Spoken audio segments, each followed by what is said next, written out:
नमस्कार, मैं दीपक शर्मा और मेरे यूट्यूब मंच पर आपका स्वागत है। दोस्तों, अब चंद दिन रह गए हैं गुजरात के नतीजे आने में, या यूं कहिए गिनती के दिन रह गए। और जानकारों का कहना है कि अगर मोदी जी आखिरी वक्त पर कोई करिश्मा करते तो गुजरात जीत सकते हैं, वरना मोदी जी की मुट्ठी से उनका ये गढ़ निकलता दिख रहा है। और ये बात मैं नहीं कह रहा हूं, बीजेपी के जो इंटरनल सर्वे आए हैं लास्ट वीक के, उसमें ये कहा गया है कि पिछली बार 2017 में बीजेपी को जितनी सीटें मिली थी उससे भी कहीं ज्यादा कम सीटें इस बार बीजेपी को मिल रही हैं। यानी कुल मिलाकर बीजेपी का रथ चुनाव की दलदल में फंस रहा है। और मैं चाहूंगा कि इससे पहले कि मैं आगे बढ़ूं, आप गुजरात के इन वरिष्ठ पत्रकार को जरूर सुनिए, क्या कह रहे हैं ये बीजेपी के अपने सर्वे के बारे में। इनके अभी तक का मतलब लास्ट वीक तक का इनका जो सर्वे है वो कहीं ना कहीं जो है इनके पिछले अचीवमेंट से नीचे बता रहा है। अब सच तो यह है कि इस बार मोदी जी को पूरे गुजरात में कड़ी टक्कर मिल रही है। शहर के बाहर यानी देहात इलाकों में कांग्रेस बहुत ही कड़ी टक्कर दे रही है बीजेपी को। और अगर आप शहरों की तरफ आएंगे जो बीजेपी के गढ़ हैं, तो वहां पर आम आदमी पार्टी यानी अरविंद केजरीवाल ने नाक में दम कर रखा है। और सबसे बुरी खबर मोदी जी के लिए सूरत से आ रही है। वो सूरत जहां पिछली बार मोदी जी ने सारी सीटें स्वीप करके आखिरी वक्त पर चुनाव जीत लिया था, उसी सूरत में आज की तारीख में जो हाल है आम आदमी पार्टी का, उसे देखकर पसीने छूट रहे हैं गुजरात में बीजेपी के हर बड़े नेता के। आ बहनों मांगे, आ माताओं मांगे, आ युवान मांगे, आ बेरोजगार मांगे, आ किसान मांगे, आ दादा मांगे, आ पुलिस मांगे। अब ये जो भीड़ है या भीड़ का जो समंदर है, ये सिर्फ सूरत की सूरत नहीं है। जहां जहां आम आदमी पार्टी मजबूती के साथ लड़ रही है वहां पर भीड़ है, और जहां जहां कांग्रेस लड़ रही है मजबूती के साथ, वहां भी भीड़ उमड़ रही है। अगर भीड़ कहीं नहीं है तो बीजेपी की मीटिंग्स में भीड़ नहीं है।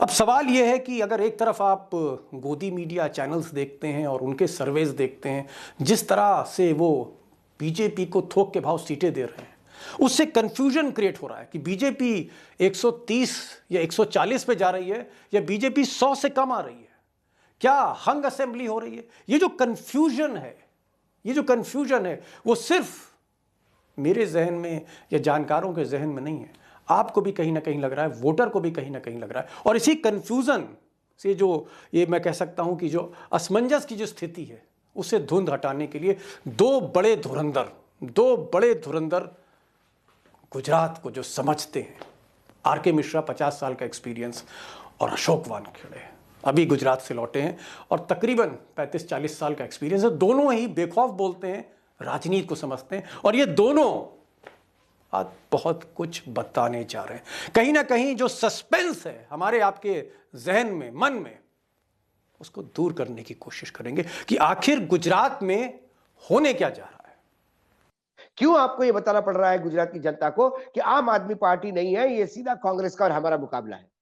आम आदमी पार्टी ने सौराष्ट्र में छेद कर दिया है। आम आदमी पार्टी सूरत में जहां इन्होंने पिछली बार क्लीन स्वीप किया था, वहां 4-5 सीट पे टफ फाइट दे रही है। ये हर जगह पे मार खा रहे हैं। जनता बोल नहीं रही है। गाड़ियां भेजने के बाद भी जनता नहीं आती, इसका मतलब जनता पूरी तरह से नाराज है। अब अशोक वानखेड़े और आर.के. मिश्रा हमारे दो एक्सपर्ट, इनके तो आप खुलासे सुनेंगे, जबरदस्त खुलासे सुनेंगे, जो दूध का दूध पानी का पानी करेंगे गुजरात चुनाव को लेकर। लेकिन मैं चाहता हूं 3-4 पॉइंट आपके सामने रखूं कि वाकई अब मोदी और अमित शाह के दिमाग में क्या चल रहा है, उनकी स्ट्रैटेजी अब क्या बन रही है। क्योंकि ये जो बाजी है मैंने पहले भी कहा, फिर दोहरा रहा हूं, हर कीमत पर मोदी को यह बाजी जीतनी होगी। गुजरात अगर हाथ से निकला तो आप ये मान लीजिए कि मोदी जी के लिए मुसीबतों का पहाड़ टूट पड़ेगा जब वो दिल्ली लौटेंगे, क्योंकि पहले से ही बीजेपी के भीतर जो है बगावत है, आरएसएस नाराज है, मुल्क के हालात ठीक नहीं है, एंटी इनकम्बेंसी बढ़ती चली जा रही है। ऐसे में अगर वो घर हार गए या अपनी जमीन हार गए तो मुसीबत होगी। इसलिए मैं चाहता हूं कि आप ये भी जानें कि इन 3-4 दिनों में, क्योंकि जो चंद दिन रह गए हैं, उसमें गेम पलटने के लिए स्लॉग ओवर में मोदी जी क्या करने जा रहे हैं, इसको भी जान लीजिए। और जो सबसे पहला पॉइंट है वो है पैसों का बोलबाला। और जो इनपुट्स गुजरात से आ रही हैं, ग्राउंड जीरो से आ रही हैं, पिछले 10-15 दिनों में ये इलेक्शन दिन ब दिन महंगा होता जा रहा है, महंगा एक्सपेंसिव होता चला जा रहा है। और ये कहा जा रहा है कि हर कंस्टिट्यूएंसी में डबल पैसा खर्च हो रहा है। और ऐसे में जो विपक्षी उम्मीदवार हैं उनको दो तरफा मार पड़ रही है। एक, अगर वो पैसा खर्च करना चाहें भी तो कहीं ना कहीं इनकम टैक्स, कहीं ना कहीं इलेक्शन कमीशन के ऑब्जर्वर्स, पुलिस, स्थानीय मशीनरी उनका पीछा कर रही है, उनके मनी को ट्रेल कर रही है। तो एक तरफ आम आदमी पार्टी और कांग्रेस के लिए पैसा खर्च करना मुश्किल है, और दूसरी तरफ सत्ता पक्ष से कोई पूछने वाला नहीं है। दूसरा, डबल इंजन की सरकार है, तो अगर केंद्रीय जांच एजेंसियां अगर मोदी जी के पास हैं तो गुजरात की जो पुलिस है, गुजरात का जो जिला प्रशासन है, गुजरात की जो सरकारी मशीनरी है, वो भी बीजेपी के हाथ में है। और ये जो सरकारी मशीनरी है जिनका एक रोल रहता है इलेक्शन में, कहीं ना कहीं उसका भी एक असर देखने को मिलेगा इन 3-4 दिनों में, और हो सकता है कि निर्णायक असर देखने को मिले। अब भाजपा के जो चाणक्य हैं अमित शाह, वो तो डेरा डाल के गुजरात में बैठ ही गए हैं। मोदी जी भी 1 तारीख के बाद से ताबड़तोड़ रैलियां करने जा रहे हैं गुजरात में, और मुझे लगता है कि पूरी बीजेपी कारपेट बॉम्बिंग करेगी। बीजेपी का हर बड़ा नेता, मंत्री, मुख्यमंत्री गुजरात में पड़ाव डाले बैठा है, कैंप कर रहा है, और काडर को पूरी तरह से अवेक किया जा रहा है, अराइज किया जा रहा है, उसको काडर को कहीं ना कहीं सक्रिय किया जा रहा है। और इन सबके बीच बीजेपी अपना पुराना कार्ड चलने जा रही है, वही कार्ड जो कहीं ना कहीं ट्रंप का इक्का साबित होता है। जी हाँ, सांप्रदायिक ध्रुवीकरण। और इसके लिए इस बार योगी आदित्यनाथ को मंच दिया गया है, और योगी आदित्यनाथ भी मंचों से खूब गरज रहे हैं और उनको पूरी तरजीह दी जा रही है। ये जो आम आदमी पार्टी का नमूना आया है ना यहां दिल्ली से, यह तो आतंकवाद का सच्चा हितैषी है। अयोध्या में राम मंदिर का विरोध करता है, और जब भारत की सेना पाकिस्तान के अंदर जाकर के सर्जिकल स्ट्राइक करती है तब वे भारत के सैनिकों से कहता, बहादुर जवानों से कहता, इसका प्रमाण क्या है। और उस वक्त का इंतजार आपको होगा जहां आप अशोक वानखेड़े को, आर.के. मिश्रा को ग्राउंड जीरो से सुनना चाहते हैं कि आखिर पर्दे के पीछे खेल क्या हो रहा है। सीधे चलते हैं अशोक वानखेड़े और मिश्रा जी के पास। पहला सवाल मेरा मिश्रा जी से ही है। मिश्रा जी, अब तो पहला फेज का जो चुनाव है, कल पोलिंग है उसकी, क्या लग रहा है आपको? त्रिकोणीय मुकाबला है या बीजेपी को एज है या फिर कोई खेल दूसरा हो रहा है? देखिए, बीजेपी को फिलहाल अभी तक तो मुझे कोई एज दिखाई नहीं दे रही है। उनके अंदर, उनके कैंप में एक नर्वसनेस भी है जो जाहिर है, और उनके इंटरनल असेसमेंट भी इस चीज को कह रहे हैं। अगर पिछले हफ्ते प्रधानमंत्री जी को जो एक दौरा करके राजभवन जा रहे थे और उसके बाद उन्होंने वो अपनी विजिट को कट शॉर्ट करके और वो पार्टी हेडक्वार्टर गए, जहां पुरुषोत्तम रूपाला और बाकी लोगों ने भी बताया कि लोग कम आ रहे हैं, जो भीड़ पहले थी वो उसके बनिस्बत कम है उनके मीटिंगों में, जिस चीज को लेकर लोग परेशान थे, और उस मामले में काफी जो है वहां चर्चा विचारणा हुई। अगर आप देखें तो पिछले कुछ वक्त से धीरे धीरे एक जैसे कम्युनल पोलराइजेशन के मुद्दे रेस किए जा रहे हैं, उसको पूरा जो नैरेटिव है उसको बदलने की कोशिश हो रही है। इनके अभी तक का, मतलब लास्ट वीक तक का इनका जो सर्वे है, वो कहीं ना कहीं जो है इनके पिछले अचीवमेंट से नीचे बता रहा है। जो मिश्रा जी ने कहा कि पहली बार मुझे मोदी जी और अमित शाह नर्वस दिख रहे हैं, नर्वसनेस है। और दूसरा इन्होंने कहा कि जो हफ्ते भर पहले का सर्वे है, एक हफ्ते पहले का, उसमें बीजेपी पिछली बार से भी बुरा प्रदर्शन कर रही है, ऐसा सर्वे बता रहा है। आपका टेक? मैं मेरी भाषा में कहूं, इनके सारे सर्वे है दीपक जी, ये इनको उस मैजिक फिगर पे नहीं पहुंचा रहे हैं जिसमें सरकार बनती है। 99 से तो नीचे आ ही रहे हैं, लेकिन ये 99 92 भी क्रॉस नहीं कर रहे हैं। ये बड़ा नर्वसनेस का कारण है। आप 93 पे आ जाओ, 94 पे आ जाओ, तो आप ये कह तो लोगे कि 27 साल के बाद भी फिर आए तो, लेकिन आए तो सही। जैसा 99 पे आने के बाद इन्होंने सब दूर यही गाना गाया कि इतने साल सत्ता में रहने के बाद भी फिर आए तो सही, 99 छोड़ दीजिए। लेकिन अब वो बात करने की स्थिति में भी नहीं है। आपने हमेशा एंटी इनकम्बेंसी को एक सेट फॉर्मूले से सेट असाइड किया है। काट की हंडी बार बार नहीं चढ़ती। आप एमएलए की टिकट काटते हैं, फिर आपने इस बार मंत्रिमंडल बदल दिया, सब कुछ ठीक हो गया। लेकिन पिछले कई सालों से आप वोट तो मांग रहे हैं मोदी जी के नाम पे। अब इस डबल इंजन की double anti incumbency, Modi ji की एंटी इनकम्बेंसी से निजात कैसे पाएंगे? आपको तो मोदी जी को बदलना होगा, मोदी जी की जगह किसी और चेहरे पर वोट मांगना होगा। मुख्यमंत्री का चेहरा तो यह है कि आज उनको पता ही नहीं कौन मुख्यमंत्री है। मुख्यमंत्री जी के घर वालों को छोड़ के और उनके कैबिनेट मिनिस्टर को छोड़ के एमएलए को भी पूछो, तुरंत पूरा नाम नहीं बता पाएंगे पिताजी के नाम के साथ। तो वहां पे पूर्ण, और ये घबराहट के कारण देखिए, पूरी कैबिनेट बदली, तभी समझ में आ गया था कि दाल में कुछ काला है। क्योंकि लोगों का अनरेस्ट, 5 साल तक आप एक तानाशाह जैसे राज कर रहे थे। सरकारी कर्मचारी पिछले 5 साल से आंदोलित है, लोग आंदोलित है, बेरोजगार है, महंगाई है, भ्रष्टाचार चरम पे है। लेकिन भ्रष्टाचार के बारे में बात कौन करेगा? विपक्ष बात नहीं कर सकता, और अब मीडिया बिका हुआ है। छोटे मोटे लोग बात करते, उनको दबाया जाता है, उनका मजाक उड़ाया जाता है। और ये सारों का क्यूमुलेटिव इफेक्ट जो है, इस बार मतदाताओं की नाराजगी है। नाराजगी कैसी है? मोदी जी के सभा में लोग हमेशा लाए जाते हैं, आते कभी नहीं थे। छोड़ दिए इस बात को। इस बार लाए जाने के प्रयास के बाद भी लोग आ नहीं रहे। जो गाड़ियां जा रही है वो खाली आ रही है, क्योंकि लोग थक चुके हैं, लोग परेशान हो चुके हैं। लोगों की परेशानियों का हल पिछले 27 साल से नहीं निकला है, और ये बता नहीं पा रहे कि हमने 27 साल में किया क्या है। इसीलिए गोधरा पे जा रहे हैं, इसलिए सर्जिकल स्ट्राइक की बात कर रही है, इसलिए प्रधानमंत्री को कहना पड़ रहा है बार बार कि देखो मुझे नीच कहा था, देखो मुझे मौत का सौदागर कहा था, आपके बेटे को ऐसा कहा था। जब बेटा कंप्लेंट करके आता है पिता के पास कि देखो मुझे उस बच्चे ने ऐसा कहा, तो पिता थोड़ा लड़ने जाता है। लेकिन बेटा रोज ही झगड़ा करने आता है, तो पिता एक दिन बेटे को ही लपड़ मारता है, बोलता है तेरे में ही कुछ कमी है, क्यों तेरे को लोग बार बार कहते हैं, क्यों बार बार झगड़ा करके आता है। यहां पिता माने मतदाता है। अब मतदाता ने तय कर लिया कि ये बच्चा बार बार रोता है, इसी से कोई इसको क्यों कहते हैं लोग। उन्होंने कहा था हम आपके औकात दिखा देंगे, इसके मायने ऐसा नहीं था कि घर घर में आके मारेंगे। चुनाव में नतीजों में जो आएगा उसमें औकात दिख जाएगी, आप कितने पानी में हैं। और आपकी औकात तो 2002 से दिख ही रही है।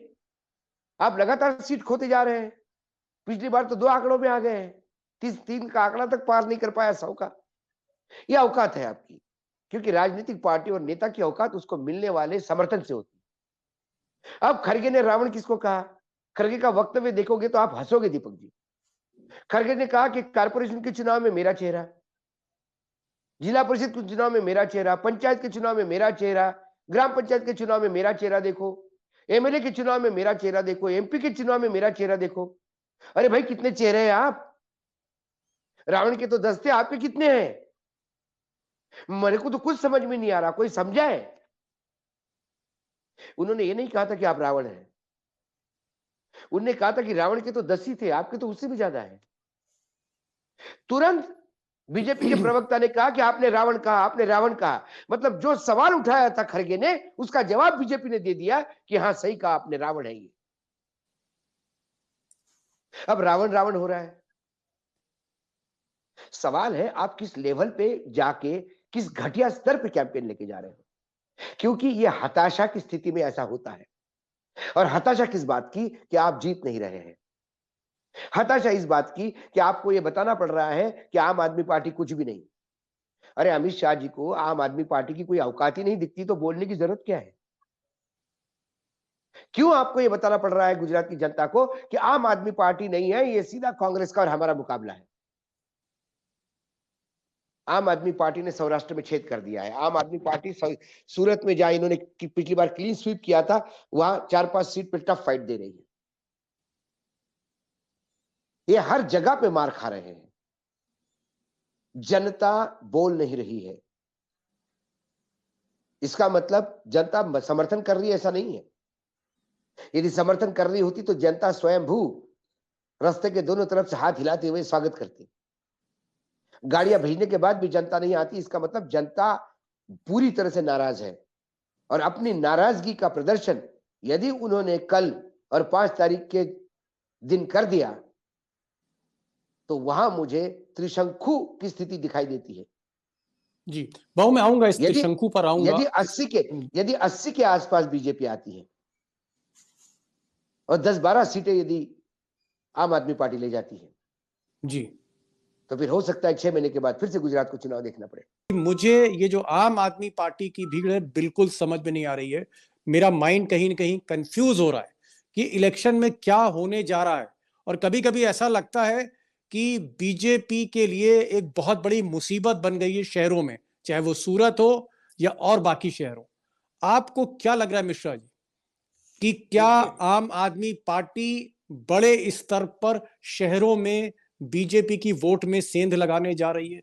आम आदमी पार्टी अपने आप अपनी ताकत पे सत्ता में गुजरात में नहीं आ सकती, लेकिन एक सिनेरियो किसी पॉइंट पे खड़ा हो सकता है जो जिसमें Congress x number of seats लेके आती है, आम आदमी party x number of seats लेके आती है, और दोनों का कॉम्बिनेशन जैसा कि गांधीनगर म्युनिसिपल कॉर्पोरेशन के इलेक्शन में हुआ था कि उनके वोट्स मिला करके बीजेपी से कहीं ज्यादा, वो सीट्स का सिनेरियो कभी भी डेवलप हो सकता है। सूरत में कभी कांग्रेस का पिछले 20 साल से तो प्रेजेंस है ही नहीं, तो कांग्रेस तो है ही नहीं सूरत में, तो है कौन? तो भारतीय जनता पार्टी है। अब भारतीय जनता पार्टी अगर सूरत में है और केजरीवाल को सपोर्ट मिल रहा है और गोपाल वहां हैं और लोग वहां से इलेक्शन आम आदमी पार्टी वाले लड़ रहे हैं, जो पाटीदार अनामत आंदोलन समिति का भाग रूप भी रह चुके हैं, और ये ग्राउंड पे आप खुद ही बता रहे हैं, देखिए कि ये भीड़ है। तो क्या सिनेरियो इमर्ज होता है? इन सिनेरियो ये इमर्ज होता है कि यहाँ पर सेंध लगेगी, सूरत में सेंध लगेगी। मैं बहुत कंफ्यूज हूं इस वक्त, क्योंकि मुझे आम आदमी पार्टी और विपक्ष के रैलियों में जो भीड़ उमड़ रही है वो मुझे समझ नहीं आ रही कि एक तरफ विपक्ष में भीड़ है और दूसरी तरफ अगर आप देखें मोदी और शाह की रैली, वहां भीड़ नहीं आ रही है। क्या आपको लग रहा है कारण क्या है? देखिए दीपक जी, 2 चीजें होती है। एक होता है मत प्रतिशत, वोट परसेंटेज, और एक होता है कन्वर्टिबिलिटी ऑफ सीट्स का कन्वर्जन। देखिए शहरों में यदि बात करें, अर्बन में, तो गुजरात में सालों से अर्बन में बीजेपी का खेल रहा है, बीजेपी स्ट्रांग रही है, लेकिन उस अर्बन में कांग्रेस 0 भी नहीं रही। जिस मणिनगर सीट से अहमदाबाद के पास मोदी जी चुनाव लड़ते थे, वहां कभी कांग्रेस का डिपॉजिट जब्त नहीं हुआ। 10, 15, 20 हजार से मार्जिन हो सकता है, लेकिन एक वोट परसेंटेज कांग्रेस का है। यदि आम आदमी पार्टी कांग्रेस का वो वोट परसेंटेज ले जाती है और बीजेपी का वोट परसेंटेज खींच लेती है, तो वो डैमेज बीजेपी का है, क्योंकि बीजेपी का शहरों में वोट परसेंटेज कन्वर्टेबिलिटी में जाता है सीटों के। यदि सूरत में कांग्रेस का 5% वोट भी चला गया तो सीट एक भी नहीं जाती, क्योंकि कांग्रेस के पास सूरत में सीट ही नहीं है। लेकिन 10% वोट यदि बीजेपी का जाता है आम आदमी के पास, तो फिर बीजेपी के 12-14 सीटों में से यदि 5 सीटें चली गई तो सीट का लॉस किसका है? सीट का लॉस बीजेपी को है। ग्रामीण में कांग्रेस का वोट परसेंटेज भी है और सीट कन्वर्टिबिलिटी भी है, वहां आम आदमी पार्टी इतना मार नहीं कर पा रही है। दूसरी बात, इस बार जैसा मिश्रा जी ने कह रहा, कांग्रेस ने स्ट्रेटेजी बदली। उन्होंने बूथ लेवल पे बहुत काम किया है ग्रामीण क्षेत्र में, तो वहां से उनकी जो सीट कन्वर्टिबिलिटी थी वो और ज्यादा स्ट्रांगली हो जाएगी।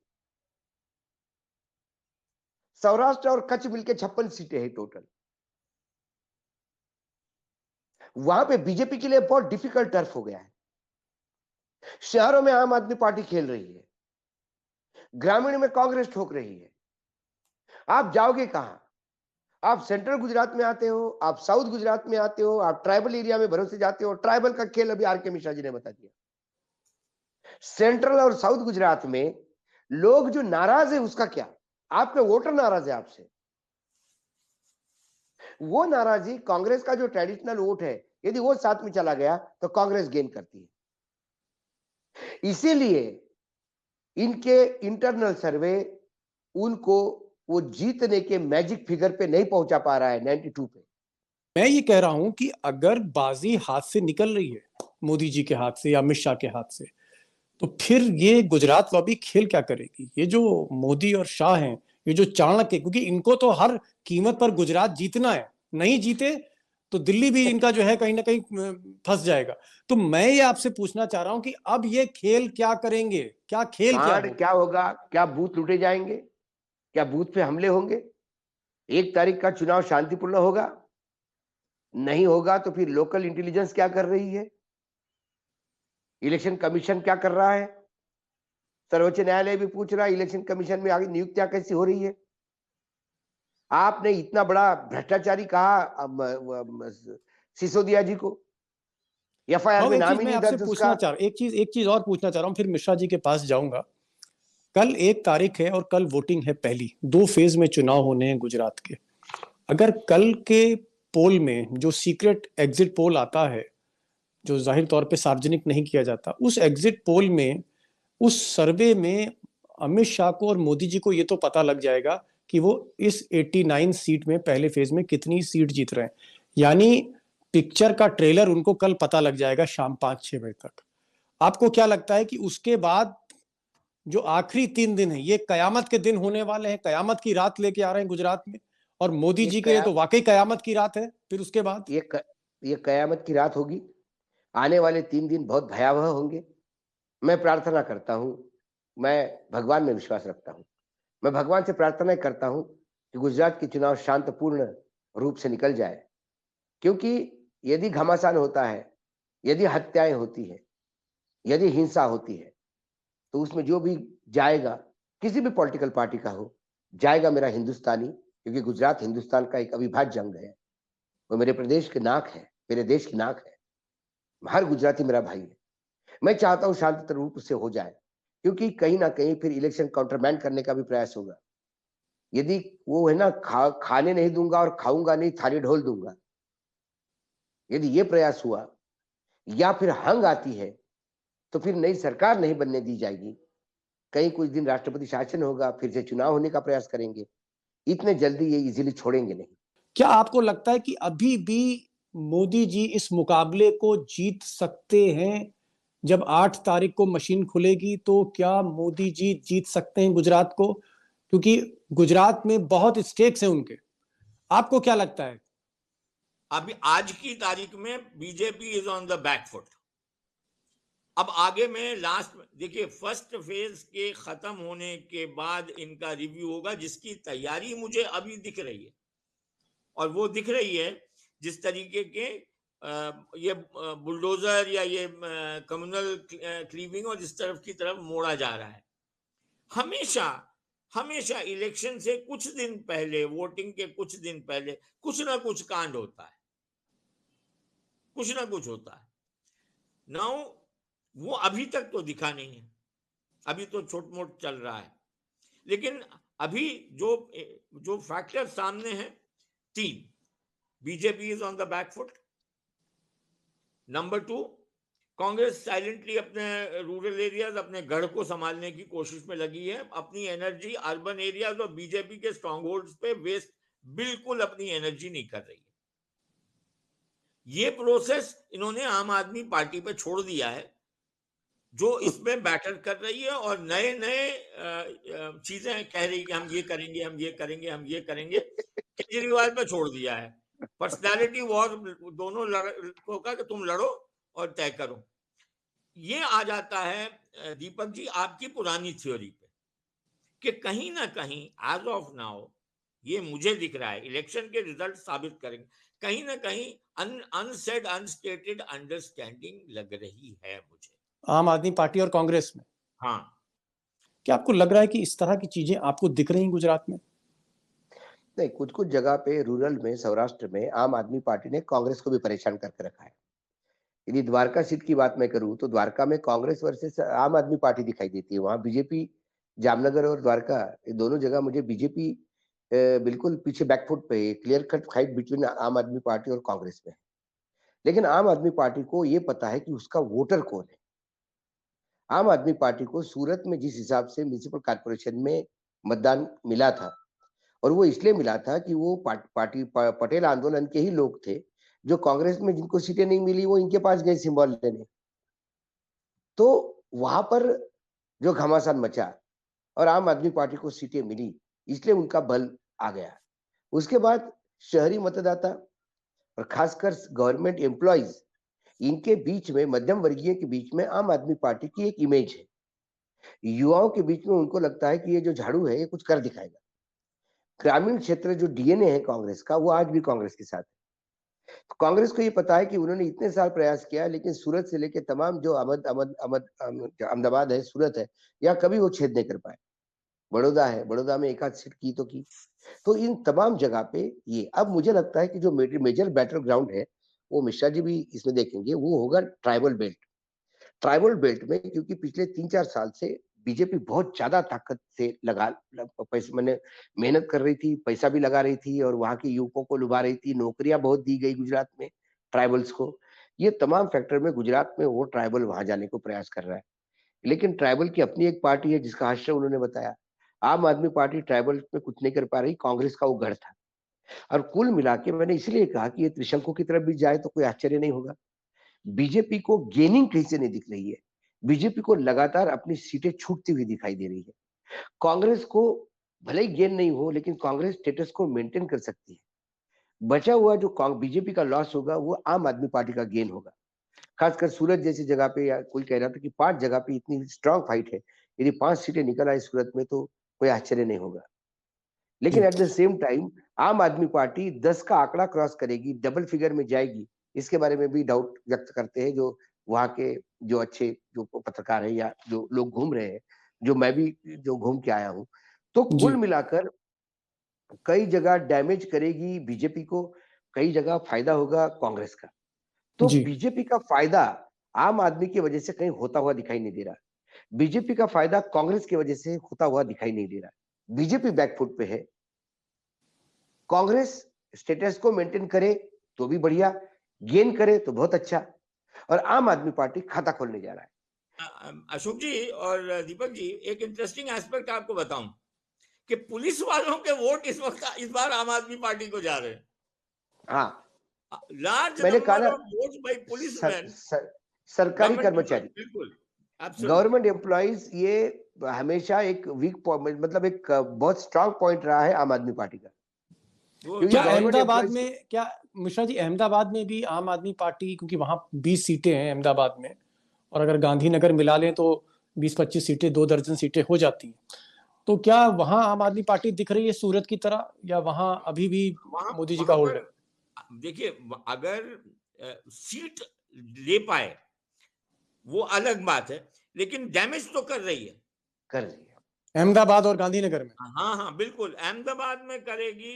मुझे अल्पेश ठाकुर की सीट गांधीनगर में एकदम 100% खतरे में लग रही है। अल्पेश ठाकुर राधनपुर से सीट चाहते थे, नॉर्थ गुजरात के इंटीरियर एरिया से, बनासकांठा और वो बॉर्डर एरिया आ जाता है, उसकी बजाय उनको गांधीनगर ईस्ट से दी गई है। तो वो वहां पर दीपक ये जो 3 थे उसमें एक तो कांग्रेस में रह गए थे, ये जो 2 बाहर निकले हुए हैं, दोनों अपनी जान के लिए दोनों भाऊ, सीटें अब फंसी हुई कोई है। भाऊ हालत एक आखिरी एक और सवाल। बात, एक जी। बहुत और मैं एक आंकड़ा दिखाता हूँ। 28 सीटें बीजेपी ने ऐसी जीती थी जो बहुत ही कम मार्जिन से थी। करेक्ट। उस 28 पे यदि आम आदमी पार्टी मार करती है तो वो सीधी कांग्रेस में प्लस होती है। हाँ बिल्कुल बिल्कुल। तो सारे आंकड़े जब देखते हैं एक एक, यदि आप मार्जिन वाइज जाइए तो आपको कांग्रेस प्लस में दिखती है, क्योंकि उस भाई 28 मोहन सीटों पे यादव, बीजेपी मार, आम आदमी पार्टी मार करेगी तो वो परसेंटेज खाएगी बीजेपी का। चलिए, मैं लास्ट कमेंट आप दोनों से चाह रहा हूं। सबसे पहले मैं मिश्रा जी आपसे पूछूंगा कि आपको फिलहाल क्या लग रहा है, अगर गुजरात किस तरफ जा रहा है, किस ओर झुक रहा है, आम आदमी पार्टी, कांग्रेस, बीजेपी या हंग असेंबली, क्या लग रहा है आपको?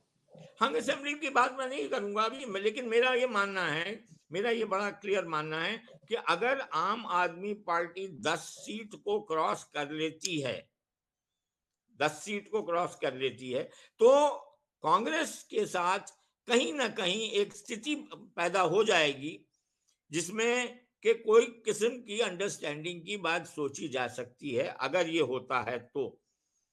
और दूसरी बात ये है कि आप ये भी जो आपने पॉइंट रेज किया था कि गुजरात का हारना जो बीजेपी के लिए और मोदी जी के पर्सनली बहुत नुकसानकारक होगा, और क्योंकि नेशनल कोई लीडर नहीं है यहाँ पे, तो केजरीवाल यहाँ से गेन करके जाएंगे। केजरीवाल को यहाँ से कुछ लूज करने का है ही नहीं, तो वो तो, क्योंकि वो तो खड़े हो गए बनाम नरेंद्र मोदी के, तो कुछ वैसे भी भी होगा तो जीरो से ऊपर ही जाएंगे वो, अगर जाएंगे ऊपर तो। ही जाएंगे। जब कुछ है ही नहीं, आप रॉक बॉटम पे जी बैठे हुए तो ऊपर जी ही उठोगे, तो जी वो उनको फायदा मिलेगा।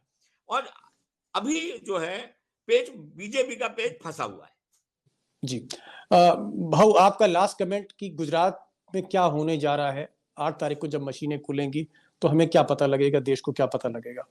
मुझे तो अभी वर्तमान में आज की स्थिति में बात करूं तो मुझे ये हंग असेंबली दिखाई देती है, क्योंकि कारण? यदि 8-9 सीटें, यदि मैं सपोज 10 का आंकड़ा नहीं पार करती आम आदमी पार्टी, 8-9 सीटें यदि आम आदमी पार्टी करती है और कांग्रेस 4-5 सीटें बढ़ जाती है, तो इन दोनों का मिला के वो मैजिक फिगर पहुंच जाता है जो 92 कहते हैं। कांग्रेस 77 पे थी, कांग्रेस 5 सीटें बढ़ती है तो कांग्रेस 82 पे जाती है। ऐसे में कांग्रेस और आम आदमी पार्टी वो 92 का फिगर करती है, इसका मतलब बीजेपी 90 के नीचे आ सकती है। यदि बीजेपी 90 के नीचे आती है तो फिर वहां पे घमासान होगा, यही मुझे लगता है, क्योंकि अभी मतदाता शांत बैठा है, मतदाता रिएक्ट नहीं कर रहा है। जो मतदाता मोदी मोदी की रट लगाता था वो मतदाता साइलेंट है, इसका मतलब वो मोदी नहीं कह पा रहा है। वो क्या कहना चाहता है, झाड़ू कहना चाहता है या पंजा कहना चाहता है, ये 8 तारीख को पता पड़ेगा, लेकिन वो मोदी तो नहीं कह पा रहा है। इसके मायने बीजेपी की सीटें घटती हुई दिखाई देती है। गेन किसका होगा? पहला क्लेम कांग्रेस करती है, दूसरा क्लेम आम आदमी करती है, क्योंकि आम आदमी पार्टी का फुटप्रिंट एक लिमिटेड है। कांग्रेस का फुटप्रिंट शहरों से लेकर गांव तक, वो इतने सालों से वहां लड़ रही है, उनका संगठन है, बहुत कुछ चीजें हैं। लेकिन आम आदमी की पार्टी के साथ एक नया यूथ जुड़ा हुआ है, सरकारी कर्मचारी जुड़े हुए हैं, मध्यम वर्ग जुड़ा हुआ है, जो एक बहुत बड़ा तबका है मतदाताओं का। और जैसा कि मिश्रा जी ने कहा और फिर भाऊ ने कहा कि अब चंद दिन बचे हैं और हर रात कयामत की रात होने जा रही है मोदी जी के लिए और अमित शाह के लिए, क्योंकि ये जो चुनाव हैं बहुत निर्णायक होंगे मोदी जी के पॉलिटिकल कैरियर के लिए, अमित शाह के भविष्य के लिए। अगर गुजरात हारे तो समझ लीजिए गड़बड़ होने की उल्टी गिनती शुरू हो गई, जो कहीं जाके 2024 पे रुकेगी। और इसी से निजात पाना चाहते हैं मोदी, इसलिए हर कीमत पर, हर कोशिशों के साथ वो गुजरात जीतना चाहते हैं। बहरहाल देखना होगा कि कितना फंसा है ये, और आने वाले दिन मुझे लगता है हर दिन मुझे लगता है इम्पॉर्टेंट हैं, अहम हैं, और मेरी कोशिश रहेगी कि मैं आपको अपडेट करता रहूं। हालांकि मेरा मानना है कि अभी भी खेल खुला है, अभी भी खुला है, और देखना होगा कि कौन आखिर में हुनरमंद इस बाजी को जीतता है, उसका इंतज़ार रहेगा। बहरहाल आपके रिएक्शंस का इंतज़ार है, आपके कमेंट्स का इंतज़ार है, आइडियाज़ आपके मैं ज़रूर फॉलो करता हूँ, और मैं चाहूँगा कि इस वीडियो को शेयर करिए। गुजरात में कम से कम जो वोटर हैं, जो भी वोट करने जा रहे हैं, उन तक ये बात पहुँचे कि पर्दे के पीछे लड़ाई असली है क्या। इसलिए थोड़ी मदद करिए, व्हाट्सएप पे शेयर करिए, फेसबुक पे शेयर करिए, और भी सोशल प्लेटफॉर्म्स पर इसको शेयर करिए। ट्विटर पे भी आप शेयर कर सकते हैं, इसका लिंक अगर आप कॉपी करें तो, और बेल आइकॉन उसको क्लिक करिए, नोटिफिकेशन आपको मिलेगा। तो ये आज का वीडियो था। हाँ, चैनल को भी सब्सक्राइब करिए, और फिर मिलेंगे किसी नए वीडियो के साथ। तब तक के लिए नमस्कार।